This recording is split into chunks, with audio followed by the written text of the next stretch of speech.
Perkenalkan, nama saya Anissa Mariamah dari kelas A, jurusan Farmasi Universitas 19 November Kolaka.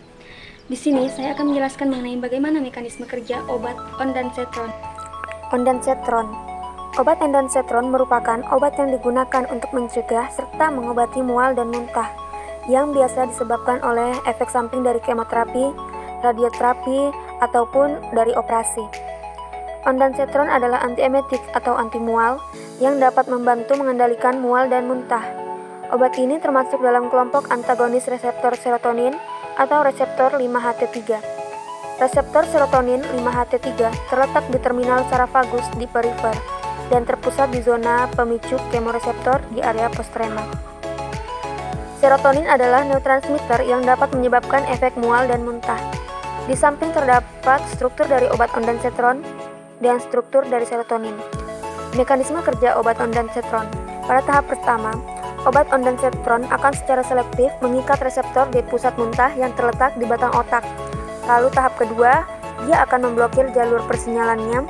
Dan pada tahap ketiga, agen kemoterapi melepaskan serotonin dari sel enterochromafin atau usus kecil dengan menyebabkan perubahan degeneratif pada saluran GI.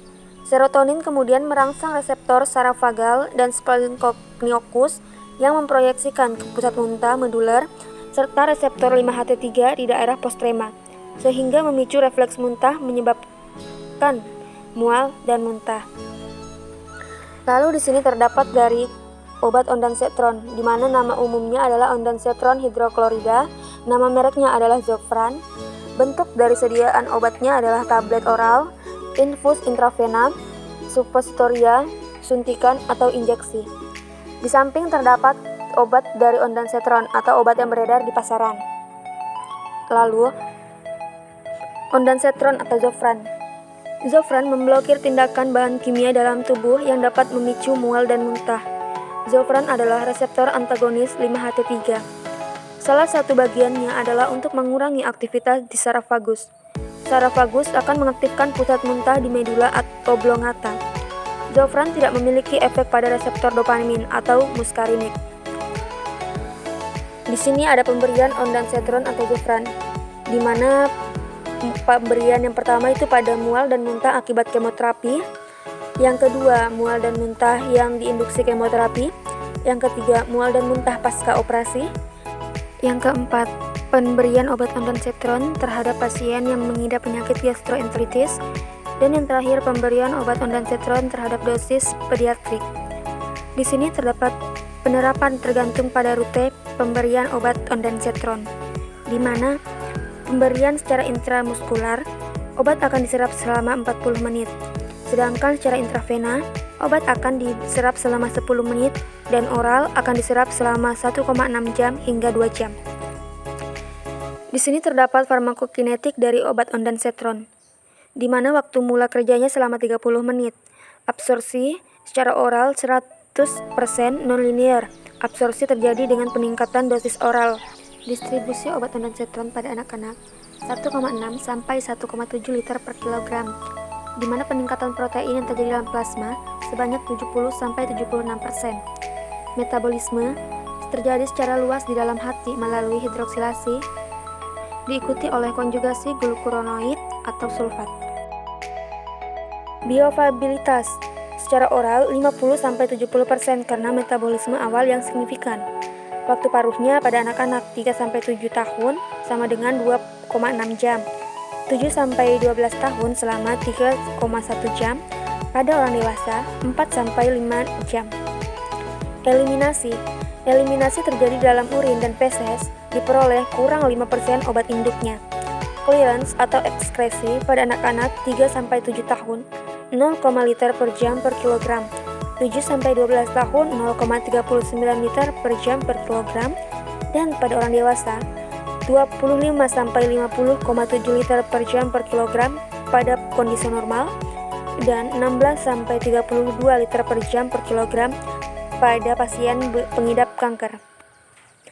Indikasi dan kontraindikasi dari obat ondansetron, di mana indikasi obat ondansetron pencegahan mual dan muntah yang berhubungan dengan operasi dan pengobatan kanker dengan radioterapi dan sitostika.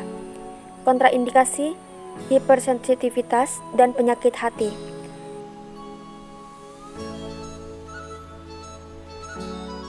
Di sini terdapat pemberian obat ondansetron secara oral dan intravena.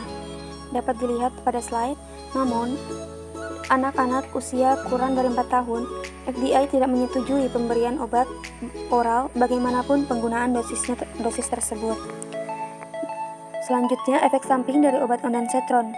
Yang pertama akan menyebabkan sakit kepala atau pusing, rasa seperti melayang, konstipasi, kelelahan dan tubuh terasa lemah, rasa menggigil, sembelit, kantuk, dapat menyebabkan aritma dalam interval QT dari elektrokardiogram, sindrom serotonin yang menyebabkan perubahan status mental, ketidakstabilan otonom atau takikardia, tekanan darah berfluktuasi, dan gejala neuromuskular atau tremor.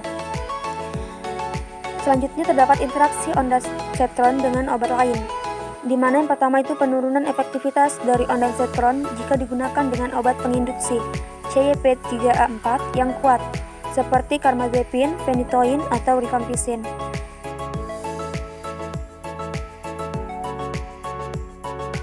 Selanjutnya, terjadi penurunan efek anti nyeri dari tramadol.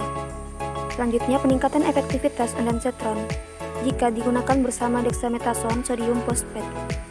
Peningkatan risiko terjadinya sindrom serotonin jika digunakan dengan selective serotonin reuptake inhibitors (SSRI), serotonin norepinephrine reuptake inhibitor (SNRI), MIOA, mirtazapine, fentanyl, atau lithium. Selanjutnya terjadi peningkatan risiko terjadinya perpanjangan interval QT atau aritmia jika digunakan dengan atenolol, doxorubicin, daunorubicin, trastuzumab, erythromycin, ketonozolol, atau arritmia atau seperti amiodaron. Yang terakhir, peningkatan risiko terjadi hipotensi berat dan hilangnya kesadaran jika digunakan bersama apomorfin.